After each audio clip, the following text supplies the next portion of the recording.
Hello, thanks for tuning in to our midweek message. I'm Chris, I'm the team rector in the Golden Cap benefice. I'm in some unfamiliar surroundings here. What you can see behind me is the Yorkshire Dales, or some of them at least.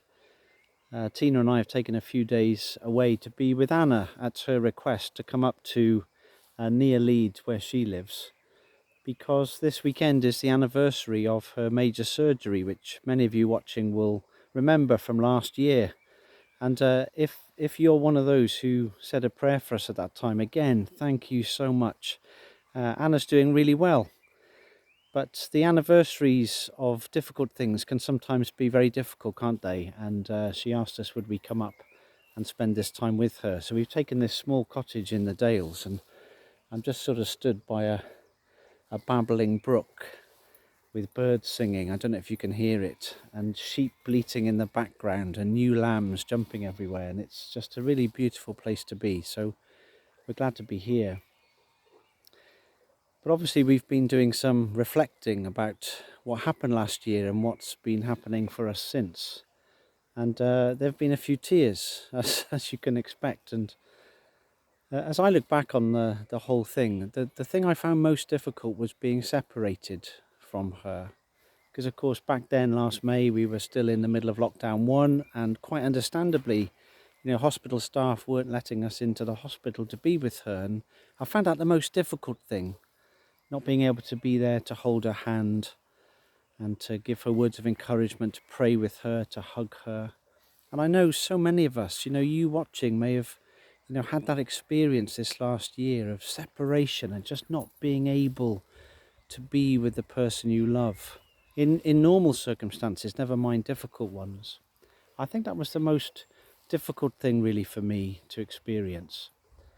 And I realised that sense of absence, that separation from her, created in me this real longing to be with her. The absence created a yearning for presence, to be with her. And so it's intriguing really that, as a church, we find ourselves in this period this week between the ascension of Jesus and the coming of the Holy Spirit at Pentecost. And I've just been wondering, what was it like for those disciples to lose Jesus again for the second time? Okay, albeit in different circumstances this time. The first time, in their bewilderment, they just watched him be carted off to be crucified. This time he rises in glory in front of their eyes and is covered by, the clouds. And he says to them, it's good for you that I go away, and the Helper will come and bring comfort to you and stay and wait in the city for the promised Holy Spirit. But I just wonder, what was it like for them to lose Jesus all over again? And maybe for them, again, the absence of Jesus created in them a yearning for the presence of God again, which was so dramatically fulfilled a few days later when the Spirit came at Pentecost.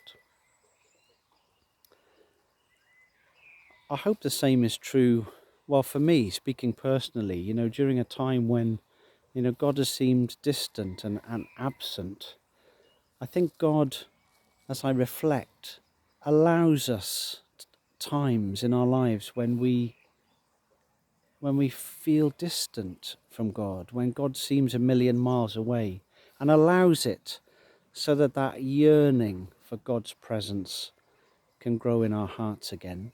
And that's my prayer for me, that during this time when God has seemed distant, that I'll feel that yearning grow in my own heart again for the presence of God, for the power of God, for the love of God to enfold me, for the comfort of God to strengthen me. And that's my prayer too for us as we approach Pentecost, that, if you're experiencing a sense of God's absence, God is distant, then maybe this is God's way of growing in you a longing again for the presence of God, for the love of God, to come and be with us, to shield us. That's my prayer for me and for you. I hope you can hear that brook babbling in the background. It's so beautiful here, and in places like this, it's perhaps a little bit easier to come back in touch with the fact that God never leaves us, that God is always with us. But sometimes it can just feel that way. But I take a few moments now just to come back to my heart and just to be still and to listen to what I can see and what I can hear, and to remind myself that God is always with us.